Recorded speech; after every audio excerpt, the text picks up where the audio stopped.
Ayan. Hanggang ito, nasaksihan niya simula nung nag-star power ka. Contestant pa lang ako, Tito A. So, Correct. parang kayo. Yes. Ito, talagang nakatutok sa career mo. Walang iba kundi si Manong Chris of One Music. Hello. Manong Chris.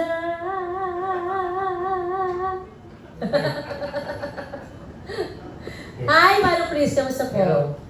Sa 15 years mo sa music industry, ano yung pinaka-importanting message na sinapuso mo at hanggang ngayon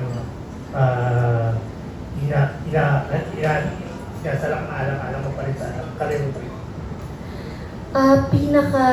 Ano nga po ulit yung question mo? Yung pinaka-importanting piece of advice na Okay. nasa puso mo hanggang ngayon.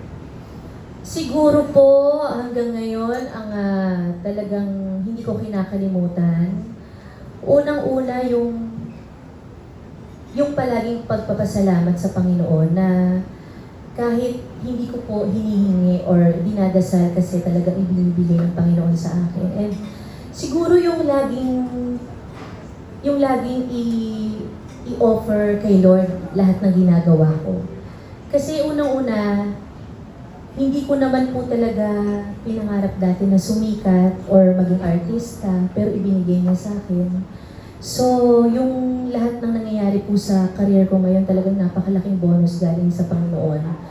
At siguro, ang masasabi ko lang din, yung pagmamahal sa trabaho, yun yung hindi ko kakalimutan. At yung pasasalamat din po at pagmamahal sa mga taong tumutulong sa akin hanggang ngayon. Kasi kung hindi naman dahil sa kanila at kung ako lang to, hindi ko rin naman po kakayanin. At I'm sure hindi ko rin maaabot ang 15 years. So malaking bagay at malaking pasasalamat ko po sa lahat ng mga taong tumutulong until now para umabot po ako dito. So yun po yung pinaka... At pagiging mababang loob sa lahat. Kasi ang nagturo naman niya sa akin ng Mama Bob, na kahit saan ka siguro makarating, kahit anong maging trabaho mo, kahit saan ka dalhin ng tadhana, lagi kang maging mababa ang loob. Maging humble ka, laging nakatapak sa lupa ang mga paa mo. Yun po. Okay, thank you. Thank you po, Manong. Thank you, Madam Chris. Our next question will come from Lance Lim of Push.com. Push.com. Hi, Angeline. First of all, congratulations. Thank you. Hindi biro yung 15 years. And for sure, sa loob ng 15 years na yun, marami kang memories na create. Ano yung pinaka-memorable na memory mo doon sa loob ng 15 years na yun na hindi ka nagsasawang ikwento sa ibang tao? Sa tingin mo? Siya pala yung tinanong. Hindi, my friend. Back to you. Back to Hindi, you. joke lang, my friend, Alam mo, isa yan sa lagi kong sinishare na paulit-ulit sa mga kakilala ko. Ang hindi ko pagsasawa ang ikwento siguro nung time na bago po ako manalo ng Star Power. Dahil yan yung mga panahon na muntik na po akong mag-quit dun sa contest. Dahil kailangan ko talagang operahan ng Mama Bob sa puso at lagyan ng permanent pacemaker at wala po akong pangbayad sa ospital. So, kinailangan kong isang laang lupa at bahay namin sa Sampaloc, Manila, kung saan ako lumaki at saan kami nakatira ng mama ko. At siguro, may mga tao talagang ginamit si Lord para kumbinsihin ako na wag iwanan ng Star Power at magpatuloy. Kaya siguro, hindi rin ako nawala ng pag-asa na wag iwanan talaga yung Star Power. Kasi nung mga panahon na yon talaga, ang nasa isip ko, walang magbabantay sa nanay ko sa hospital. Ayoko na pagbalik ko ng hospital, wala na ang Mama Bob. So, yun yung pinakamahirap na nangyari sa buhay ko. Pero, sobrang, alam mo yun, sa napakalaking problema na yon after ilang buwan, napakalaking regalo naman yung ibinigay sa akin ng Panginoon at sobra-sobra pa. After 3 months from November 2010, nanalo po ako ng Star Power ng February 2011. Nabayaran ko lahat. ginamit ko po na pinangsanla ng lupa't bahay namin sa Sampaloc, Manila at lahat ng doktor na nag-opera sa Mama Bob ko at nabigyan ng pangalawang buhay ang mama. At kasabay nung taon na yon, doon na po ako nag-start na magkaroon ng napakaraming trabaho pa at oportunidad. Naging regular po ako ng ASAP, nagkaroon ng mga shows abroad. At doon na rin nag-umpisa na mabigyan ko ng maayos at magandang buhay ang mama ko. So kaya alam mo yon na lagi ko sinasabi sa mga tao na kapag dumadaan ka talaga sa buhay mo na akala mo wala ng pag-asa, akala mo wala na tayong magagawa sa problemang pinagdadaanan natin ngayon na ang magiging sagot na lang mag-give up. Parang sana mas isipin natin na sinusubok lang talaga tayo ng panahon at ng Panginoon kung hanggang saan tayo magiging matibay. Kasi pagkatapos talaga ng mga panahon na to, hindi natin alam yung mas magiging magandang regalo ng Panginoon sa atin ng tadhana. Kasi ako lagi ko sinasabi yon, buti na lang pala hindi ako nag-give up. Kasi kung iniwan ko ang star power, walang Angeline ngayon. At hindi ko mararating yung ganitong itsura. Sayang naman. Hindi ko makikilala si Dr. Bello. Sayang yun At least nagpatuloy ako sa star power. Ang sarap kaya maging maganda. Yes. Hindi, tsaka ang sarap makapagbigay ng inspirasyon dahil sa kwento ng buhay ko at sa talentong ibinigay ng Panginoon, nakakapagbigay tayo ng inspirasyon sa mga taong nawawala na ng pag-asa, di ba? So, gamitin natin yun. Gamitin natin yung binigay ni Lord na talento at gift sa atin. Thank you, Angelina, and congratulations. Thank you, my friend. Thank you, Lance. Our next question will come from Denshel Castro of Radar. Reader? Murder. Ayan. Hello po, Miss Angge. So, for 15 years in the industry, talagang napatunayan niyo na po yung skills niyo sa pag-arte at sa pagkanta. If ever given a chance po ba, naisipan niyo na pong pumasok sa teatro or tumanggap ng isang theater role? Magkano yan? How much are we talking about? Sa halaga. Uy, grabe naman. Hindi, my friend, joke lang. Alam mo, sa totoo lang, lahat naman gusto kong subukan. Very challenging yung ganun, Kasi pag sa teatro, kasi alam ko na iba talaga yung kanilang iba ang disiplina dyan At hindi din ganun kadali. Pero kung mabibigyan ako ng chance, gagawin ko. Gagawin ko talaga. Kasi ako po ay talagang mataas po ang respeto ko at paghanga ko sa lahat ng mga artists sa teatro. At marami po akong kaibigan na nandyan sa teatro.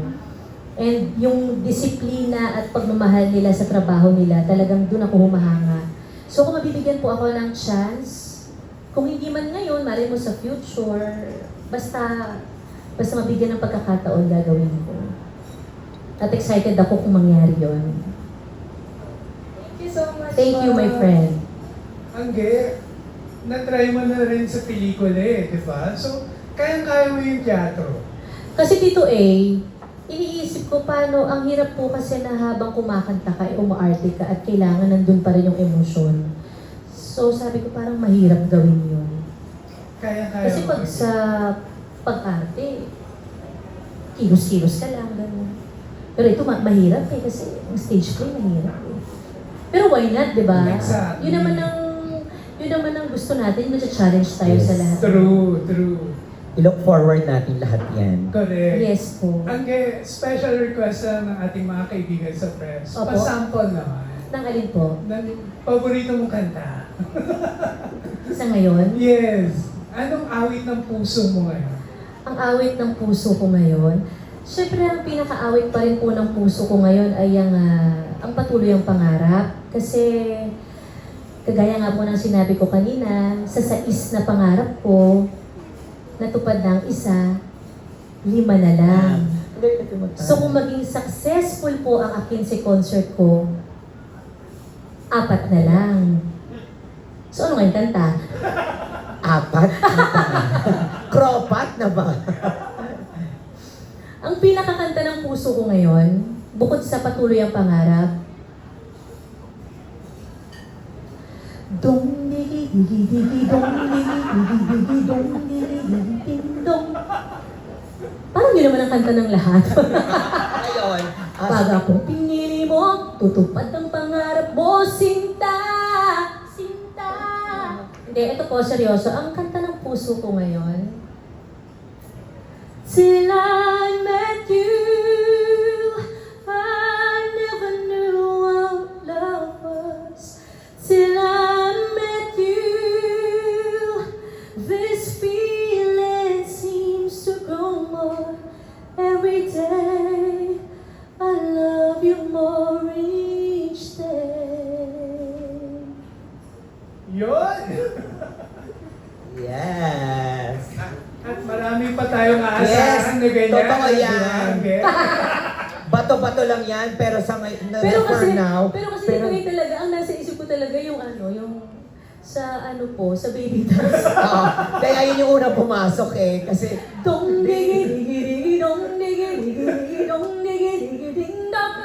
Alam mo, Angge, magaling sumayaw si Milo eh. Napatunayan niya yan Gisela, sa The Greatest alam mo, Showdown. ang may concert at mag-show si Ate Angge, ibigay na natin to sa kanya. So, Pero kung grabe. magko-collab po kami sa dancing, Correct. gugustuhin ko po. Ako din po, i-look forward ko po. Gugustuhin. Nagviral ka doon, Milo. Correct, pero syempre ibibigay na. Di ba na tama si ate eh, yung naririnig mo na din talaga yung kantang Oh, yan. true. Yung nasa utak mo na, autoplay, kumbaga. Parang kahit bago po ako matulog sa gabi, pati mga anak ko kasi sinasayaw yun. I love you, baby dolls. I love you, We love you, baby doll. I love you, baby dolls. Nako, magti-3 million ang baby dance. Pero sa'yo, Angge. Yes! We got this, baby Congrats, dolls. congrats. Ayan. Our next question will come from Toshi of Certified Kapamilya. Hello, Angge. Good afternoon. Mama Toshi, Hello, kamusta? mabuti po. May question ako. Kasi si Celine Dion, bago mag-concert, 2 days before, hindi na siya nagsasalita. Si Ate Reg, nagsuswimming sa bahay niya bago mag-concert. Ikaw, ano yung mga ritual mo bago mag-concert? Ang ritual. Or preparations mo bago mag-concert, aside sa pag-rehearse? Nakikiswimming din ako kay Miss Reg. Ay, Joke force. Biro lang po. Hindi naman nagpaala. Pero knowing Miss Reg, papayag yun. Mga ritual, ang mga ritual po na ginagawa ko talaga, unang-una syempre, hindi mawawala ang panalangin. Napaka-importante niyan. Yan talaga ang hindi ko kinakalimutan siguro. Ilang steps backstage bago pumunta ng entablado. And siguro po yung voice rest ng mga 3 days before ng concert po. Kasi yun talaga yung parang pinaka oras na binibigay ko para makapagpahinga ng tama at maayos yung boses ko. So after ng mga puyatang rehearsals, siguro mga practice, hinihingi ko po yung 3 araw na to para makapagpahinga ng tama. And yung siguro maging active po sa workout, jogging yan. Kasi yun yung pinaka-importante na maging active po ulit ako sa pagtakbo. Pero yung kay Miss Reg kasi yung swimming, malaking bagay din po talaga yon. Lalo sa breathing po, breathing exercises po ng mga singers. And itong buwan na to, bago matapos ang July, nagbalik na din po ulit ako sa voice training, yan, sa mga vocal coaches ko.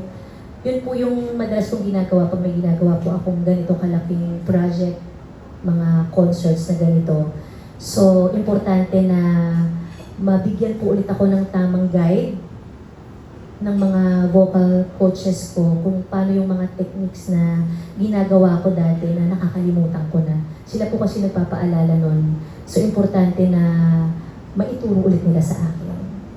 So, yun yung mga ritual. At, isa pa, kailangan ko pong kumain ng beef bago mag-show. Siguro mga 2 hours before ng show. kailangan ko talaga ng protein. Parang yun po yung pinaka, kasi favorite ko ang beef. Yan. Yun po. In terms of bawal, may iniiwasan ka ba bago mag-concert? Ang bawal po ay nuts Nuts. and matatamis. Yan po ang medyo delicate sa akin. Yan po ang medyo ano sa boses ko. Ang mga mani at mga matatamis po. Thank you, Tashi. Thank Our you, next Tashi. question will come from the next representative of our country sa Miss Universe pageant. Walang iba kundi si Gaynal Krishnan. Gaynal of Philippines. Dream! Filipinas! My friend! Friend, oo. Ito na lang, Angeline. With 15 years under your belt, grabe ang tagal na rin sa industriya. How do you want to be remembered? Pag maalala nyo na si Angeline Quinto na kumakanta on stage, ano yung gusto mong number 1 na maalala ng mga tao? Well, thank you for that wonderful question, my friend. Gusto mo? Sige, yun yung nagtanong. Parang naging porbal ako bigla. Gusto kong maalala ng mga tao na si Angeline ay hindi lang isang kilalang singer, kundi si Angeline ay isang taong may isang napakalaking pangarap. At siya yung isang tao na kahit napakalaki ng pangarap niya, hindi siya natakot harapin yun. Dahil naniniwala siya na isang araw, lahat ng malalaking pangarap na yon matutupad niya. Sa pamamagitan ng pananampalataya, pagsisikap, at pagmamahal sa talento niya. That's it! Thank you! Gusto mo yun? Yes. Ba't may tawa? Ganon. Thank Miss you. Universe. Yes, pang Miss Kasi Universe. si Ang ganda Ganyan din. kasi yung nagtanong, papasensya na niya na po ako.